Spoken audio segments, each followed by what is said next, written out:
Let's talk about autism and empathy.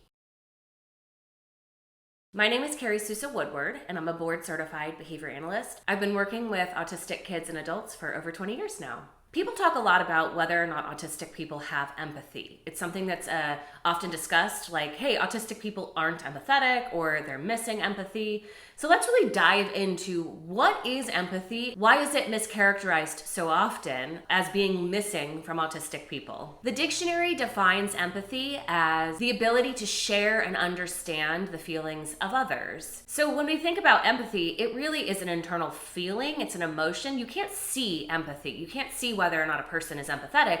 What we can see is behavior that's typically associated with empathy. And what we know about the diagnosis of autism is that one of the core deficits is a deficit in the area of social interaction.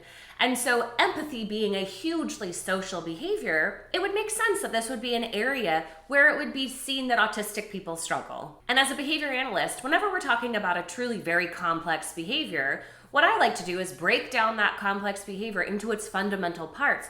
What behaviors are necessary to make up this complex behavior? Are there prerequisite skills required before you can acquire this very complex behavior? And as the definition suggests, empathy is the ability to understand. How do you measure this from an observable perspective? What behaviors do empathetic people engage in? So firstly, a person needs to observe another person or an event happening for empathy to even begin to come into question.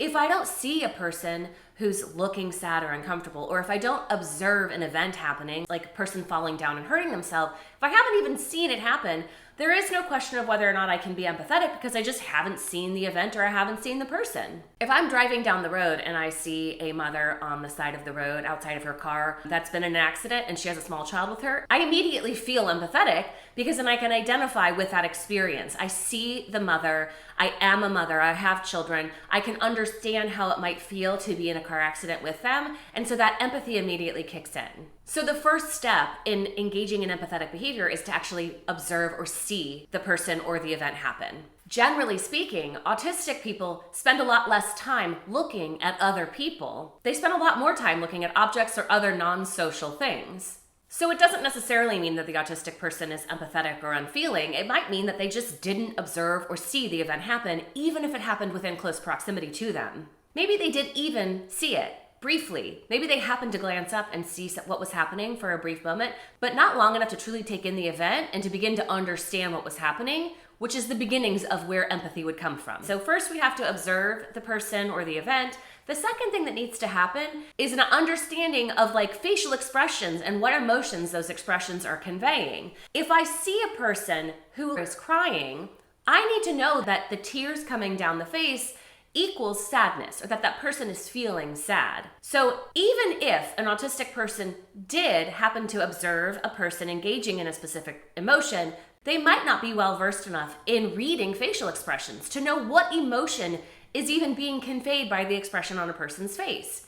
Again, because autistic people tend to look less often at people and people's faces, there is often a difficulty in understanding and recognizing different emotional responses. They may not have developed the skill yet to discriminate the differences between different facial expressions and what emotions there are being portrayed. A lot of times there are very subtle changes that happen in the face that convey a lot.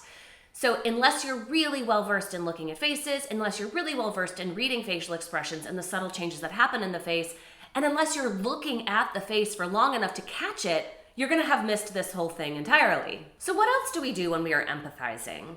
Well, oftentimes we have to sort of infer something about a situation.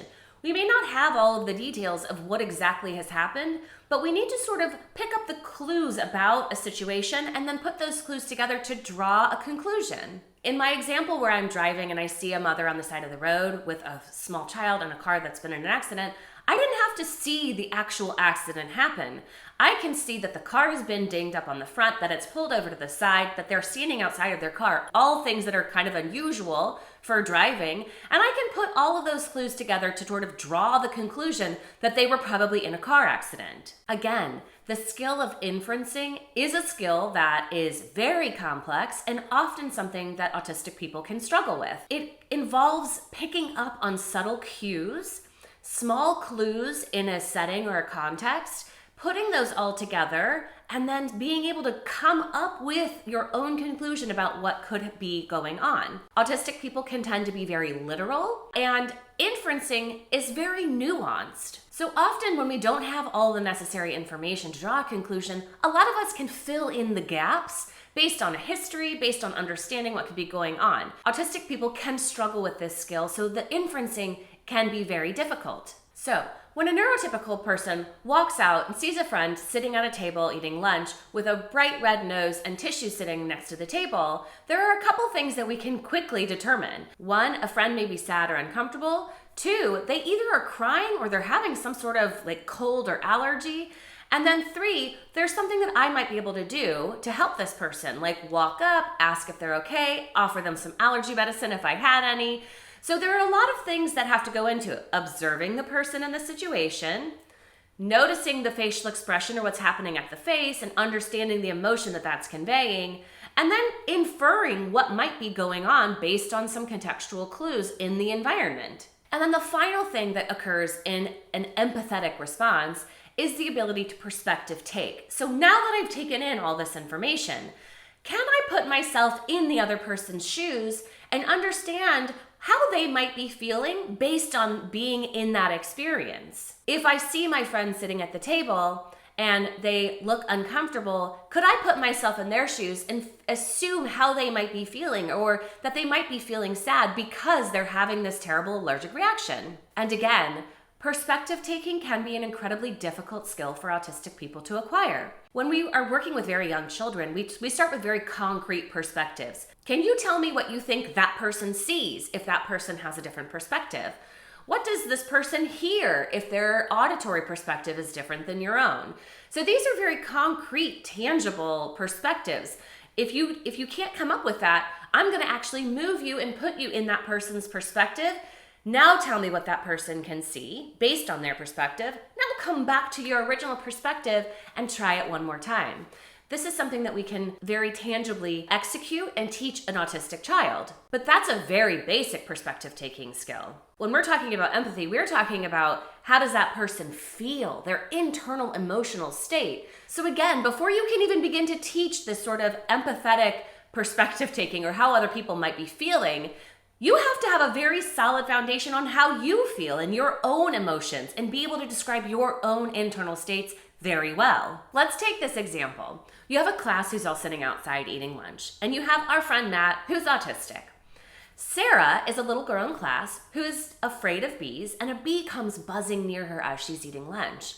Matt, on the other hand, loves bees. Matt doesn't notice the bee and is happily just eating his lunch.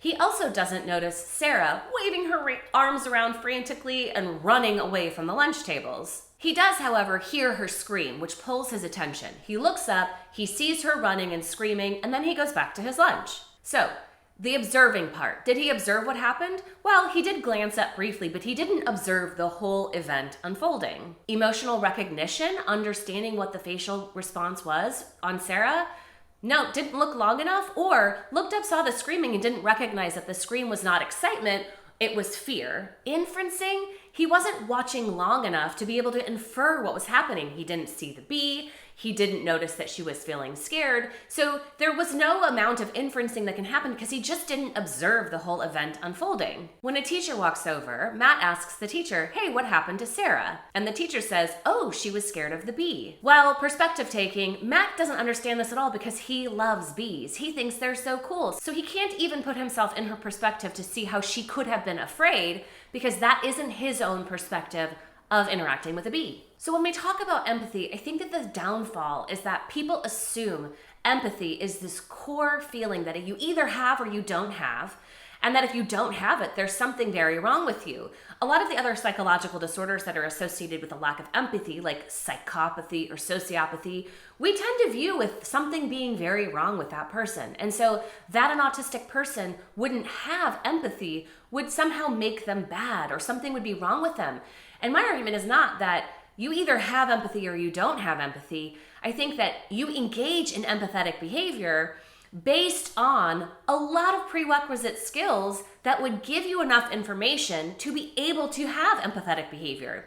And a lot of our autistic friends do not have certain prerequisite skills like paying attention and observing what's happening, having a strong enough foundation on observing facial expressions and what emotion is being portrayed by that expression, putting clues together and drawing a conclusion on a situation based on subtle things that are happening in the environment.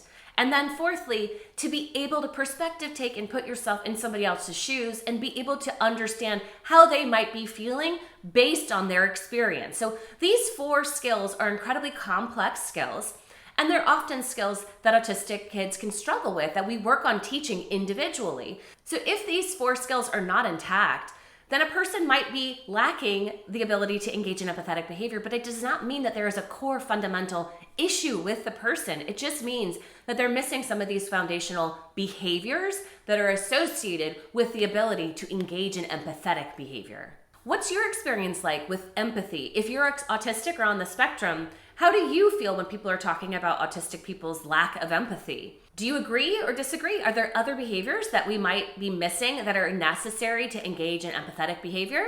If you gained anything from the video, like and subscribe and follow along so that we can further the discussion about how we can support a neurodiverse community.